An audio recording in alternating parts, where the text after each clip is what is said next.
afternoon. Thank you for joining me, Dorothea, on Through an Orthodox Christian Lens. It is July 23rd, 2025. I have a few stories for you today that are important. I have many stories, but I'm going to just do a couple in this segment. And let's go to the first article here. U.S. cannot compel Israel to do anything, U.S. Special Envoy says in Lebanon. Can't compel them to do anything.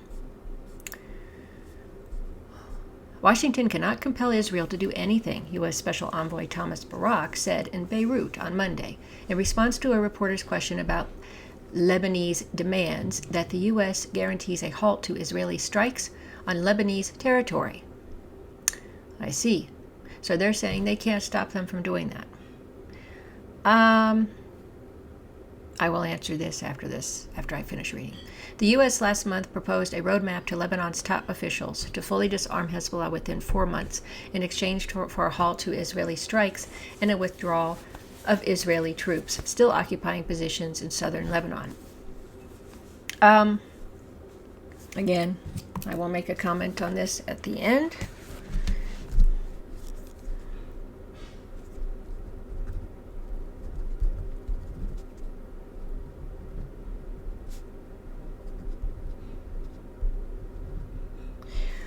Sorry. Let's see. Lebanon has asked Washington to act as a security guarantor to ensure that Israel will pull out its troops in full and halt targeting operations against members of Hezbollah if the armed group begins handing in weapons. Asked about those guarantees, Barak told reporters after a meeting with Lebanese Prime Minister Naraf Salam that the U.S. has no business in trying to compel Israel to do anything. Okay. I am going to interject here because this is ridiculous. The Americans, he says, they can't do anything. And this is having to do with Lebanon. I assume they feel the same way about Gaza. But there is two things that the U.S. can do, as most people know, is stop giving Israel weapons and stop giving them money. Then they won't have the means to make these strikes and to starve and kill innocent people, and including the innocents that they kill in Lebanon. And Hezbollah needs the weapons. As you can see, if they don't have any way to protect themselves, just like Hamas does, they're not going to have any way to protect themselves. The Palestinians. I mean, you can't. They wanted Iran to do the same thing. Oh, just, drop this. Not only the nukes, let's just drop your ballistic weapons. In other words, let's make you so you're a servant to Israel and the United States, and that you have no way to defend your own country. Let's go back to this.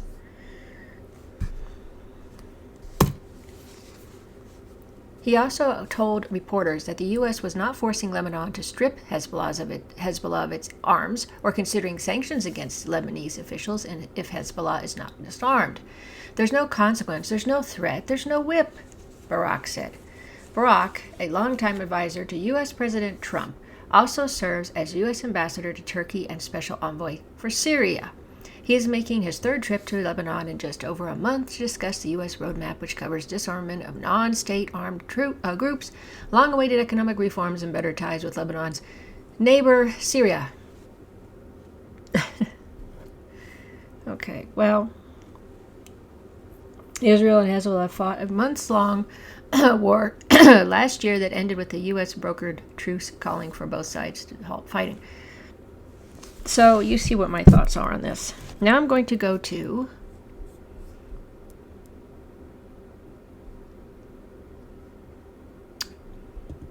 Dialogue Works, of course, with Colonel Wilkerson. I have a couple clips I want to share with you here, so bear with me. Here's Colonel talking about Netanyahu. Netanyahu believes is that he can, in fact, defeat Iran. he can affect regime change as long as the United States helps him. Now, that, I think, is the height of suicidal tendencies, if you will, because I think Netanyahu has embarked on the ruination of the Jewish state. As I've said many times before, Israel will not be a Jewish state very much longer. It is untenable for it to be a Jewish state. That it might survive in some other form is another matter altogether. I don't see that happening right now, but it could. So we've got a dictator who believes his own rhetoric, who believes it even to the exception of his intelligence agencies, like Trump. Both of them, same way. They make their own intelligence. And Netanyahu, like Hitler, really from about the time he invaded Czechoslovakia to the time he invaded France, where it really put the icing on the cake in the spring of 1940, like Hitler, success breeds a lot of following. Success breeds a lot of allies. Success breeds a lot of confidence from your own people. That's where Netanyahu is now, especially with that group that has taken over Israel. And let's face it, they have taken over Israel. The radical Zionists who've always been there from the very beginning in 1948, even before that. They've been killers, they've been terrorists, they've been some of the world's worst terrorists. They've been there all along, lurking in the background, surfacing every now and then, and going and hiding again. They surfaced with Sharon when they massacred the two camps or orchestrated the massacre of the two camps in Lebanon in 1983, I think it was. Now they're back, and they've been back. Sharon helped, Netanyahu facilitated, and now Netanyahu has capitalized on it all. So this is the greater Zion, this is the greater Israel group of people. They want all the territory they can get their hands on. Not just Syria, not just Lebanon, not just Gaza, not just the West Bank, not just East Jerusalem. They want parts of Egypt, if not all of Egypt, and they want parts of Iraq, and they want all of Jordan. And they will not rest until they have it. Iran stands in the way of that happening. Fast forward a little and come up into the ether that I'm talking about when I say we're already in World War III. The United States must take out Iran in terms of it being anything other than a toady state, a state like it was, even worse, under the Shah, doing our wishes. It cannot stop China if it lets its base road initiative break through, so to speak, anywhere. Because once it breaks through, China becomes a magnet for everything that the West is doing. Iran is a place, just as Ukraine was a place where China expected to have a southern interpot, if you will. Ukraine, a central interpot. And I'm convinced now the reason their interest in the Arctic is so revealed, as I've found out from talking with my buddies at the Pentagon who are looking at the Arctic as a new theater of war. Now that China's looking at that, they are thinking about that being another path through which that smooth sailing that it will be eventually across really most of Russia, Northwest Passage, whatever you want to call it, that's going to be a dynamic new theater of commerce, at least until the climate change wipes us all out. Okay, that first part was he's talking about what Israel, the extremists want to do, like we know, the Greater Israel deal. And then I'm going to go to another portion. Let's see. I think there's a little bit more here. It's blocked it. And that's what we're going to continue to try to do. That's why I say we're in World War III, and we're in it with China and Russia.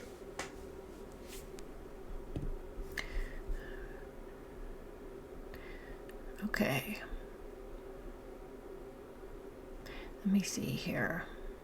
Figure out where I lost my spot, but Tactically compete with China and with in charge of them. Larry, you compared Netanyahu to the situation in Germany. Does that suggest that he's not gonna leave power? He's not gonna leave his position before destroying everything in Israel? I think so. I would be hard pressed to tell you that I have confidence that were he to hold an election and lose it, that he wouldn't close everything down, declare himself dictator for life, and be there until his life was ended. I have no problem seeing that scenario. The only thing sort of militating against that scenario is that he is such a consummate politician within Israel. He'd be a disaster anywhere else. But within Israel, where he has so many like-minded Jews as citizens, it's hard for me to imagine him not orchestrating his perpetual win. Okay. Next portion.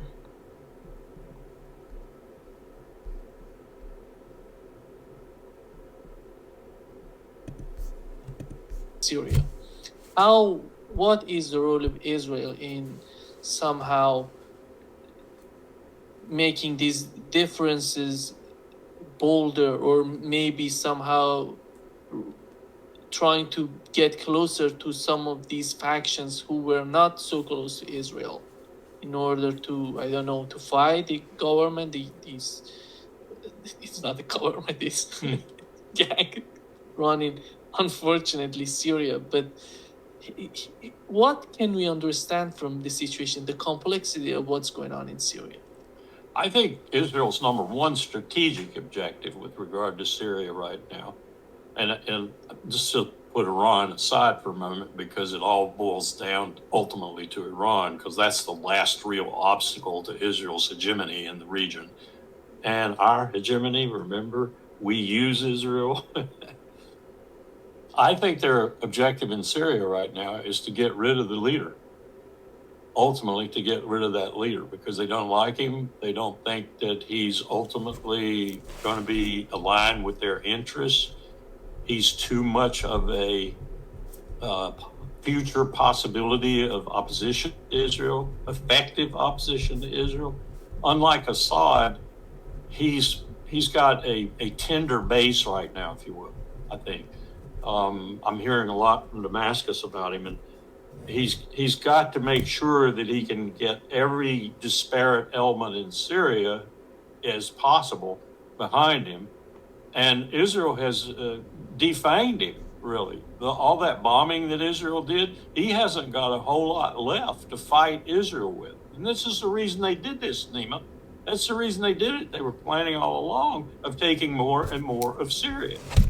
And so what they're doing now is using the Druze, I think, and the Druze are somewhat reluctant in their, what you might call the less than leadership of the Druze. I don't think they're very willing to go along with this. But he's using money, and he's using bribery, and he's using other methods that Israel is so good at using to convince the leadership, at least, that they are better off if they side with him and with Israel, at least on a temporary basis. Now, let me footnote that and say they would be fools to do that, because he will turn on them in a heartbeat when it becomes conducive for him to do so. All he wants them to do right now is round up their people, as it were, and make sure they don't oppose what Israel wants to do. He doesn't want them in his rear when he goes deeper and deeper into Syria if they're antagonistic to him. He would love to have the majority of them on his side as he goes on deeper into Syria, which he will do, I guarantee you.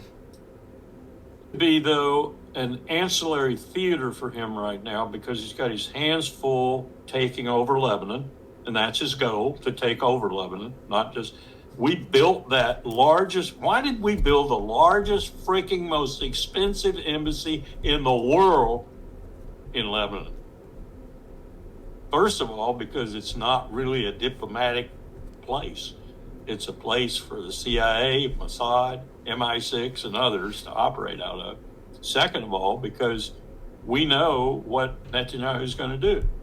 And we want a big place there to kind of watch what he does, because he's going to take over Lebanon. No doubt in my mind. He's also going to take over Jordan. This is what they planned at this final solution conference. They planned the greater Israel and how they're going to affect it. They're going to push into Syria. The Druze will be allies, if possible, initially, and then they'll take care of the Druze. Once Erdogan awakens to the fact that he's a day late and a dollar short, one wonders what will happen there, particularly since they're a member of NATO. So. Okay. I want to make a couple of comments. As I was saying about the U.S. envoy saying, oh, we can't compel Israel to stop the bombing of Lebanon. He's telling the Lebanese officials that he was talking to. And then, we're not doing our government's not doing anything about the Gaza situation, even though we have the power to do it. Like I said, no weapons, no money. Israel just falls apart. But I think that I forget, we want this because we need that position in the Middle East, according to our supposed interests, which are usually resources and power and greed. Not to say there's no other countries that have interests like that, but we seem to be the most. I mean, Britain's pretty bad too, but we need to notice that it's not that we can't compel. It's because we want this. We want this to happen. We're okay with the Greater Israel Project, which is horrific to all the countries there that wouldn't be able to have their own sovereignty. And as you heard how Colonel Wilkerson talked about the Lebanon, and how the CIA and all these people are here, which is, there's a lot of Lebanese Orthodox. So, of course, I have an affinity for them. I have a connection, and as I do with the Palestinians and the Syrians, and, And in any case, as you see, I don't really think Netanyahu likes anybody. I don't think he really cares about anybody, including his own people, by the way. It's what he wants, power-wise, and, that's it. There's no empathy, obviously, as we've seen. They're killing babies. Nobody cares. And I have to say, even the Israeli public is okay with it, which is really terrible. I mean, the majority of them are okay with that. And I just find that sickening. He and Colonel Wilkerson compared the Netanyahu to Hitler. He talked about that he said that there was a woman that he mentioned that said that this genocide in Gaza is it puts to shame Auschwitz and Dachau, these concentration camps from the German concentration camps for the Jewish people. But he now says it's flipped, and now it's the other way around. So, yeah, it's terrible. So Israel is using the Druze, not because you're my brother, I want to help you. It's because he wants to separate and divide so they can bring down Syria, because he doesn't, as he said, he doesn't want the Islamic terrorist that was put into place as the president. He wants to control Syria. And, well, what do we say to that? Because he did bring up Turkey whenever Erdogan wakes up, right? How he's going to feel about it.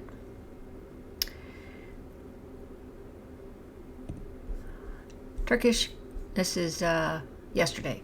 Turkish FM says Ankara ready to intervene against any attempt to partition Syria. Well, that's exactly what the Israelis are trying to do.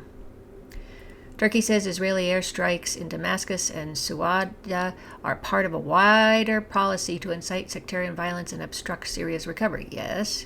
Why does Turkey here? Because Turkey never liked Syrians, and they want to rule Syria as well. And as we said, now there's going to be this clash, as Metropolitan Neophytus said, between Turkey and Israel.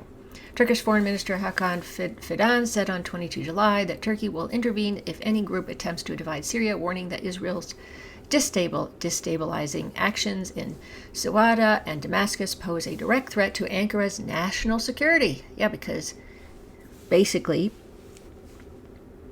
they feel that they own the place because apparently their puppet is the ISIS leader that's the president of Syria right now, although the United States is okay with it, the CIA, the MI6 and all that. But in any case, we could never stay silent against such a move, he told reporters. And Israel is unwilling to see a stable country around itself and aims to divide Syria with the violent unrest in southern Sawada province. He described the recent clashes between Druze groups and government-aligned Bedouin Arab tribes as a direct result of Israeli interference. Yeah, I agree. Israel is seeking to drag the region to chaos to preserve its status. Yeah, adding that the only viable solution was military intervention by Syria's central government to halt the violence. On July 13th, although you heard Colonel Wilkerson that not much left of, he doesn't have much power, the terrorist that's in charge in Syria.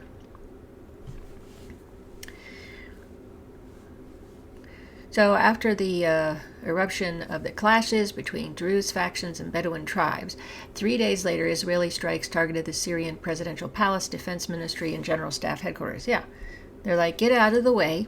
We want to take over this area. And Turkey's saying, no, you can't do that. We're not going to allow you to do that. He confirmed that Turkey played a key role in establishing the ceasefire following the Israeli air raids on those places, Sadwada, Dara, and Damascus, accusing Israel of sabotaging all regional efforts to stabilize Syria. The whole international community and regional actors strive for Syria not to become a state hosting terrorism or the source of migration. Yeah, except you put a terrorist in as the president. So I find that very ironic. So he's just explaining while Israel sabotages all initiatives for stability and security. And then he continues, Turkey is one of the countries most negatively affected by regional problems and terrorism in terms of security, but remains committed to pursuing stability through diplomacy. All our relations with Iraq, Syria, and Iran are developing in this way. He warned all actors in Syria to avoid stoking tensions. No group should attempt to divide. We have much to discuss through diplomacy. So, this warning follows Turkish President Erdogan's statement on July 20th that Ankara will not abandon self-appointed Syrian President Ahmad al-Sharaa and will oppose any attempts to fragment the country. Israel does not want stability in the region. It believes that a unified Syria would not be in its interest and continues with such provocations. Now, of course, he is actually telling the truth there.